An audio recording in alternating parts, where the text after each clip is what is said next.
Assalamualaikum warahmatullahi wabarakatuh. Perkenalkan, nama saya Muhammad Eksa Hardian. Saya berasal dari kelas TID. NEM saya 2305 1204115. Saya di sini akan mempresentasikan tentang sejarah generasi komputer. Saya di sini untuk menyelesaikan tugas sistem operasi. Langsung saja mulai. Di sini ada sejarah generasi komputer, yaitu ada seperti yang dapat terlihat.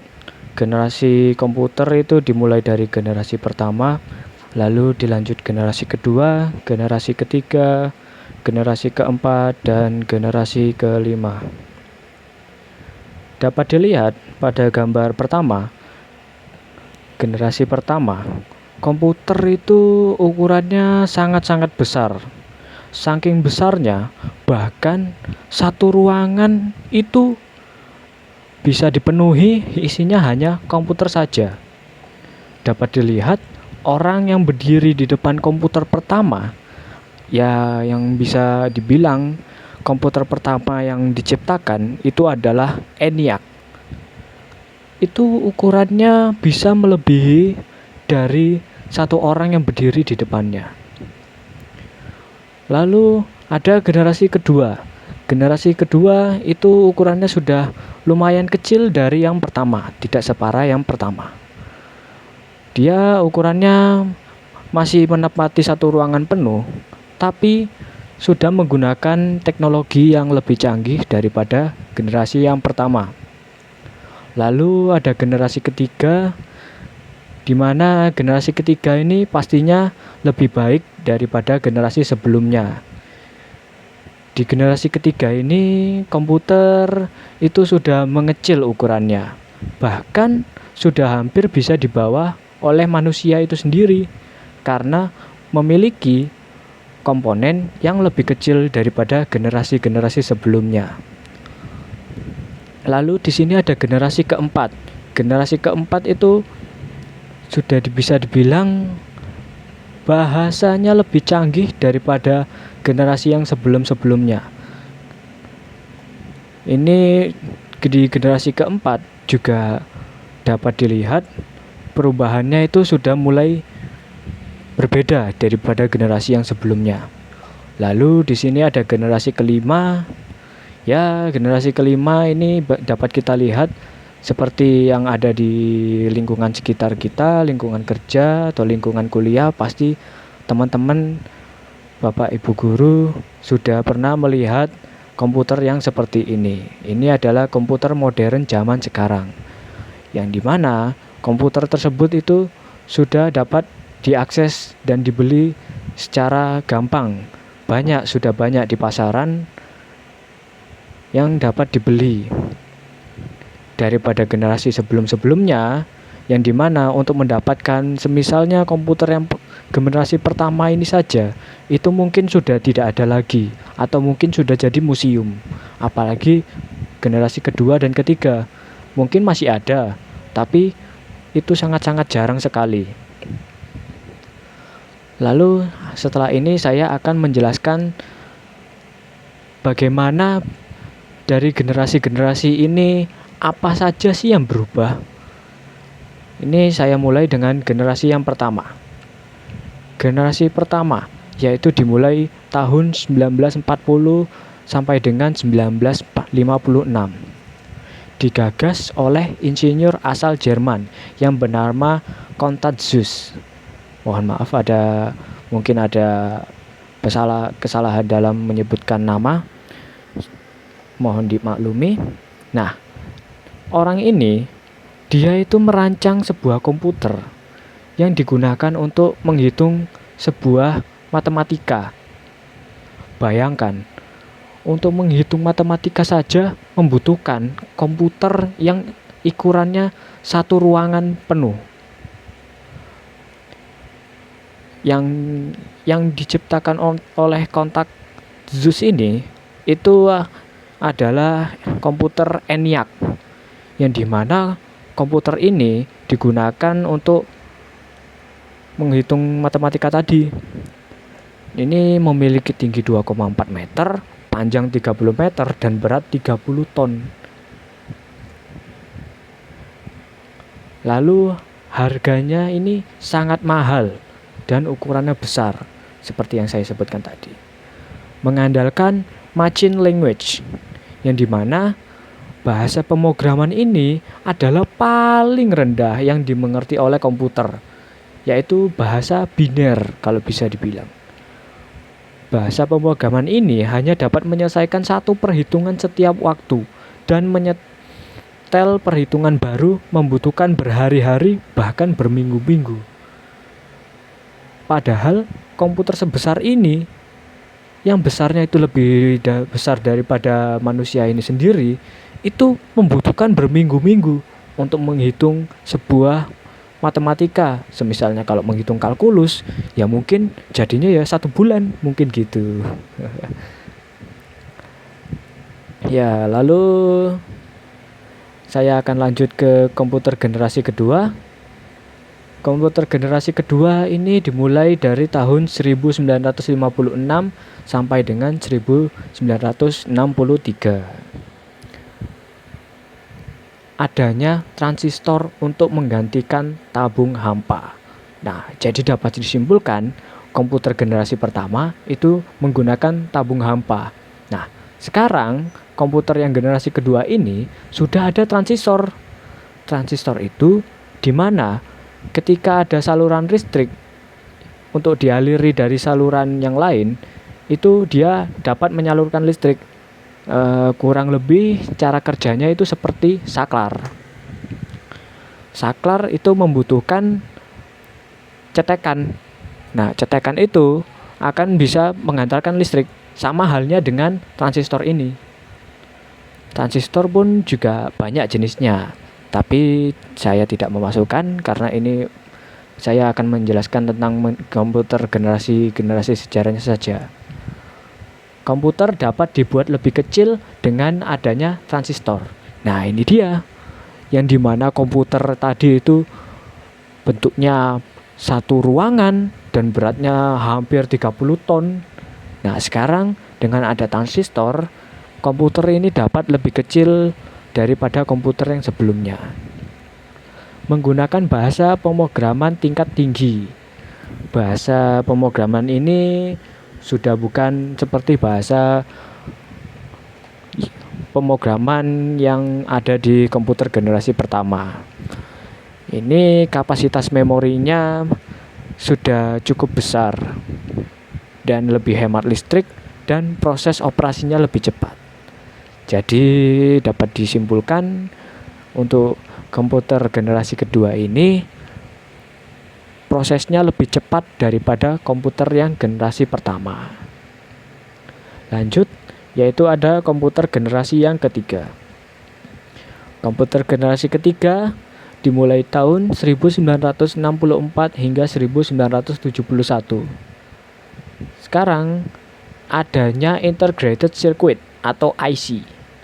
Integrated circuit ini yang dimana dia itu adalah kumpulan-kumpulan dari transistor menjadi satu, menjadi kepingan. Yang dimana transistor-transistor itu tadi itu menyusun sebuah logika, gerbang logika. Gerbang logika itu akan membuat seperti memori untuk pada komputer tersebut. Nah, yang dimana itu terkumpul menjadi satu di integrated circuit tersebut, atau disebut dengan IC. Integrated circuit lebih kecil, cepat, dan murah. Nah, yang saya sebutkan tadi, komputer itu sekarang itu lebih mudah dibeli daripada seperti zaman-zaman dahulu. Zaman dahulu komputer itu harganya bisa sampai puluhan bahkan ratusan juta. Sekarang komputer itu sekarang bisa dibeli dengan harga di bawah 10 juta. Bahkan komputer yang harganya di bawah 1 juta pun masih ada. Ya mungkin komputer zaman sekarang kalau misalnya harganya di bawah 1 juta mungkin tidak mendapatkan spesifikasi lebih bagus daripada komputer yang harganya di atas 1 juta. Tapi ini adalah perkembangan zaman yang dimana IC ini dapat mempermudah, mempercepat kinerja komputer tersebut. Generasi kedua mulai ditinggalkan karena pemakaian transistor yang membuat komputer jadi cepat panas. Transistor itu jika dibiarkan di ruangan terbuka, maka dia itu panasnya panas banget. Contohnya si MOSFET. MOSFET itu jika tidak ada heatsink, itu bisa-bisa dia meleleh dengan sendirinya karena dia mengalirkan tegangan listrik yang lumayan besar. Ya, jadi wajar lah kalau generasi kedua itu harus ditinggalkan karena ya juga tidak portable. Untuk komputer generasi 3 ini juga mulai portable, mulai bisa digunakan untuk kerja, mulai bisa digunakan untuk menyimpan data, menghitung komputer yang lebih efisien untuk membantu pekerjaan manusia. Contohnya ada di gambar ini. Ini komputer yang sangat-sangat lucu bentuknya. Dan dulu fun fact-nya, komputer itu dulu penyimpanannya bukan menggunakan flash disk, tapi menggunakan floppy disk. Yang dimana floppy disk ini, itu penyimpanannya bahkan tidak sampai megabyte. Mungkin kilobyte atau byte itu sendiri. Itu pun sudah cukup besar bagi komputer zaman dulu. Daripada yang sekarang 1 tera itu pun masih bisa dibilang kurang, kata anak muda zaman sekarang, termasuk saya. Lanjut, komputer generasi keempat, yaitu ada tahun 1971 hingga sekarang. Ditandai dengan perkembangan mikroprosesor yang menyatukan ribuan IC ke dalam satu keping silikon. Ya, jadi dapat disimpulkan ya, yang dimana komputer generasi pertama itu menggunakan tabung hampa, lalu berkembangnya ada transistor, lalu berkembangnya ada integrated circuit, sekarang ada mikroprosesor. Mikroprosesor ini itu bekerjanya lebih cepat pastinya daripada IC atau transistor itu sendiri. Yang dimana kalau IC itu kumpulan transistor, mikroprosesor ini adalah kumpulan-kumpulan IC. Ribuan IC bisa muat dalam satu keping silikon. Kalau yang tahu bentuknya prosesor pasti tahu.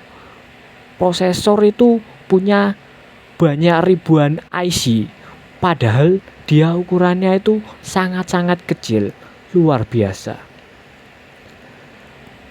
Nah, prosesor ini juga cukup panas jika tidak diberikan udara yang mengalir atau sirkulasi udara, atau panasnya itu harus dihantarkan oleh heatsink itu tadi. Nah, lalu ada munculnya komputer portable. Nah, ini di mana komputer portable ini yang biasa kita sebut itu dengan laptop. Nah, laptop ini mudah kita bawa kemana-mana.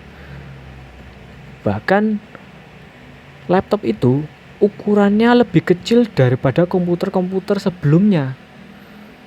Ini adalah perkembangan yang sangat luar biasa. Dan teknologi itu bisa saya bilang perkembangannya itu cukup cepat. Karena hanya dalam kurung 50 tahun kita sudah bisa merubah komputer yang besarnya itu satu ruangan hingga menjadi seukuran laptop. Bayangkan saja, yang dulu beratnya 30 ton, sekarang beratnya mungkin hanya 1 kilo atau 2 kilo yang bisa kita bawa kemana-mana dan bisa kita gunakan untuk keseharian kita. Lalu next, kita mempunyai komputer generasi kelima. Itu ada di masa sekarang hingga masa mendatang. Ditandai dengan munculnya large scale integration yang merupakan pemadatan ribuan mikroprosesor ke dalam satu mikroprosesor. Jadi yang kalian tahu, semisalnya prosesor itu dia ukurannya chip, itu ada prosesor lagi yang bisa memuat sebuah prosesor. Jadi dia jalur-jalurnya itu benar-benar kecil banget. Bahkan bisa mendekati nano. Terus di sini ada komputer kuantum. Nah, komputer kuantum ini mungkin masih dikembangkan. Tapi komputer kuantum itu dapat dibilang komputer yang paling powerful. Kenapa? Karena komputer kuantum ini dapat menghitung dengan cepat tanpa harus berpikir. Tanpa harus berpikir maksudnya gimana? Jadi komputer kuantum ini tanpa harus ada listrik 0101 gitu, tidak. Jadi komputer kuantum itu bisa menentukan nilainya dengan secara sendirinya. Mohon maaf, saya kurang tahu tentang komputer kuantum ini, tapi bisa saya bilang komputer kuantum itu adalah komputer masa depan. Yang dimana komputer kuantum ini mungkin dapat membantu pekerjaan manusia lebih cepat, yaitu dengan adanya peradaban AI yang sekarang sudah sangat pesat, yaitu ini mengembangkan komputer yang dapat belajar sendiri, yaitu adalah AI itu tadi. Nah, mikroprosesor zaman sekarang itu ukurannya sudah sangat canggih. Maksudnya saya, contohnya saja seperti Intel i9 generasi 14 yang sekarang. Bandingkan Intel yang itu dengan prosesor Intel i3 generasi pertama. Itu perbedaannya sudah jauh sekali. Kecepatannya pun sudah jauh sekali. Terus ada juga seperti AMD sekarang yang sudah ada integrated graphic begitu-begitu. Ya, itu hanya fakta unik dari saya. Mungkin sudah cukup presentasi dari saya. Mohon maaf jika ada salah-salah kata. Maafkan saya jika ada kata-kata yang kurang mengenakan bagi para pendengar. Ya, saya akhiri. Wassalamualaikum warahmatullahi wabarakatuh.